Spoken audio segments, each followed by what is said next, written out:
Tiba di Aceh, tim khusus PLN UID Sulselrabar terus berupaya tuntaskan pemulihan sistem kelistrikan. Lama bayar beban tanpa air, warga Titang kini nikmati layanan PDAM. Remaja di Makassar diduga diruda paksa 8 pria, 5 pelaku ditangkap 3 buron. Pria di Goa bawa lari dan cabuli bocah di bawah umur.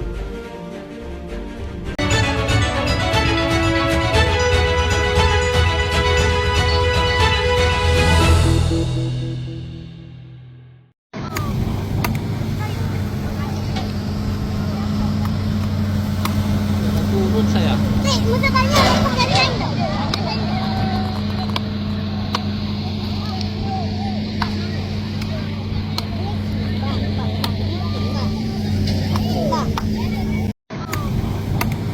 Di tengah tantangan yang ada, PT PLN, Persero, terus berupaya melakukan pemulihan kelistrikan Aceh pasca bencana banjir bandang dan longsor. Guna mempercepat pemulihan pasokan listrik, Kloter 1 tim khusus yang berjumlah 20 personel dari PT PLN, Persero, Unit Induk Distribusi Sulawesi Selatan, Sulawesi Tenggara, dan Sulawesi Barat, UID Sulselrabar, kini sudah bertugas di Desa Kuala Kerauto, Kecamatan Lapang, Kabupaten Aceh Utara. Ketua Tim Khusus PLN UID Sulselrabar, Haryadi Kasih menjelaskan tantangan cuaca, medan dan akses tidak menyurutkan Tim Khusus PLN UID Sulselrabar untuk membantu meningkatkan keandalan sistem kelistrikan di kabupaten. Ia mencatat pada hari Selasa 9 Desember Tim Khusus PLN UID Sulselrabar sudah berhasil melakukan perbaikan jaringan dan pemancangan tiang di sejumlah 34 titik, Kecamatan Lapang, Kabupaten Aceh Utara. Kami akan terus berupaya maksimal untuk terus bekerja di lapangan dan memastikan pasokan listrik andal di Kabupaten Aceh Utara, tegas Haryadi. General Manager PLN UID Sulselrabar, Ediansyah menegaskan pihaknya akan terus berupaya mendukung pemulihan sistem kelistrikan di Aceh. Dirinya optimis, kehadiran tim PLN mampu memberikan secercah kepada masyarakat di Aceh. Di tengah kondisi yang penuh keterbatasan, rekan-rekan tetap berdiri di garis depan demi memastikan listrik kembali menyala untuk masyarakat. Kami percaya tim khusus PLN UID Sulselrabar akan terus membantu menuntaskan sistem kelistrikan di Aceh, ujar Ediansyah.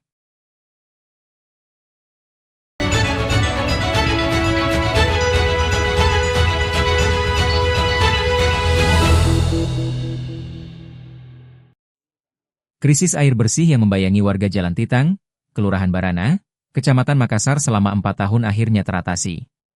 Setelah bertahun-tahun hanya membayar biaya beban tanpa pernah menikmati aliran air, rumah-rumah warga kini mulai teraliri PDAM menyusul pemasangan jaringan baru oleh pemerintah Kota Makassar.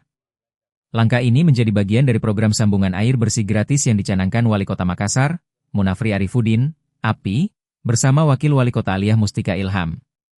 Dalam peninjauan langsung di Jalan Titang, API kembali menegaskan komitmennya bahwa pemenuhan kebutuhan dasar terutama air bersih adalah kewajiban negara yang harus dihadirkan tanpa pengecualian.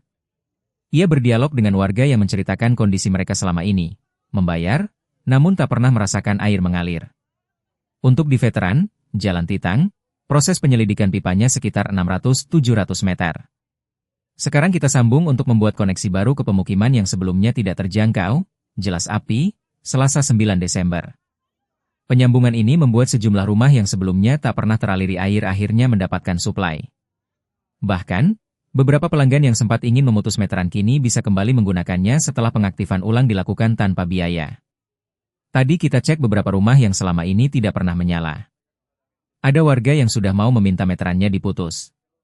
Sekarang, setelah ada sambungan ini, kita aktifkan kembali tanpa biaya, tanpa Rp1 pun, tegas API. Ia meminta warga untuk memantau aliran air dalam 1 hingga 2 hari ke depan guna memastikan distribusi berjalan lancar. Ia menekankan bahwa pemerintah harus hadir langsung memastikan hak dasar warga terpenuhi. Selain menyelesaikan masalah lokal, jaringan baru ini juga terhubung dengan penguatan sistem yang tengah dikerjakan di beberapa titik lain di Kota Makassar, seperti Tamalan Rea dan Jalur Pontiku.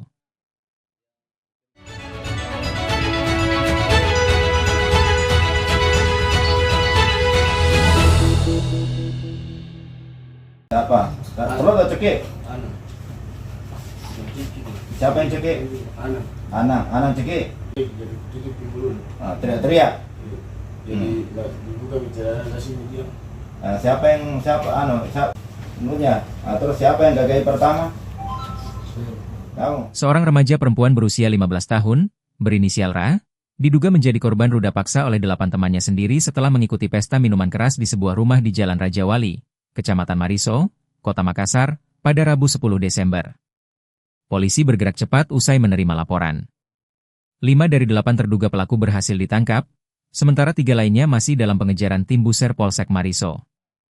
Kelima pelaku yang telah diamankan masing-masing berinisial MK, 18, A, 18, AA, 21, MF, 19, dan SN, 29. Mereka diringkus di lokasi berbeda di wilayah Kecamatan Mariso. Kapolsek Mariso, Kompol Ari Sumarsono, membenarkan penangkapan tersebut. Kami telah mengamankan 6 orang, 5 pria dan 1 perempuan. Laporan terkait dugaan pemerkosaan terhadap korban yang masih di bawah umur juga sudah kami terima, ujarnya. Menurut keterangan polisi, kasus bermula ketika seorang teman korban bernama Dinda menghubungi Ra melalui Instagram sekitar pukul 2 WITA. Korban dibujuk untuk datang menemani tidur dengan menggunakan transportasi ojek online. Namun setibanya di lokasi, korban mendapati banyak laki-laki lain sudah berada di tempat tersebut. Kurang lebih 8 orang di lokasi. Mereka membawa minuman keras jenis arak Bali dan melakukan pesta miras. Pada saat itulah dugaan pemerkosaan terjadi, kata Kompol Aris. Ia menambahkan, motif kuat peristiwa tersebut diduga karena pengaruh alkohol serta adanya kesempatan yang dimanfaatkan para pelaku. Kasus ini selanjutnya akan dilimpahkan ke unit PPA Polrestabes Makassar untuk pendalaman lebih lanjut, termasuk penentuan pasal yang akan dikenakan, apakah masuk kategori pencabulan atau pemerkosaan.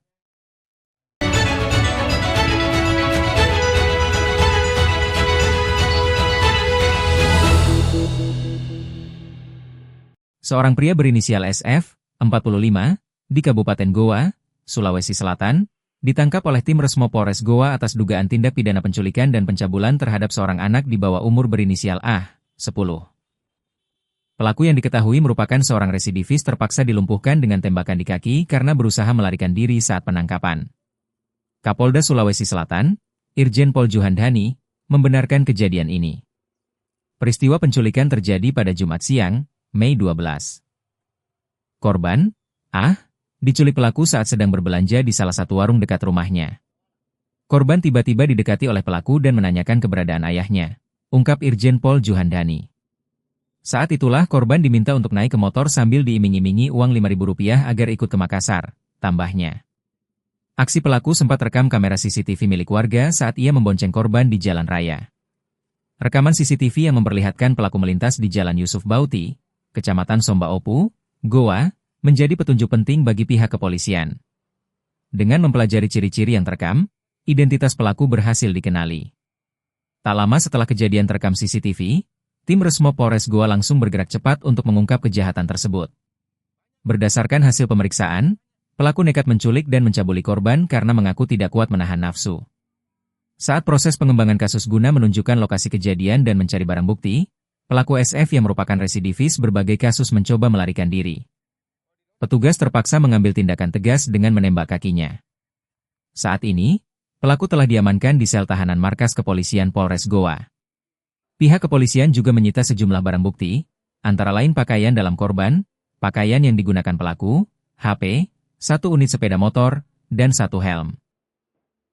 Atas perbuatannya, pelaku akan dijerat dengan pasal 82 Undang-Undang tentang Perlindungan Anak, dengan ancaman hukuman kurungan maksimal 15 tahun dan denda maksimal Rp5 miliar.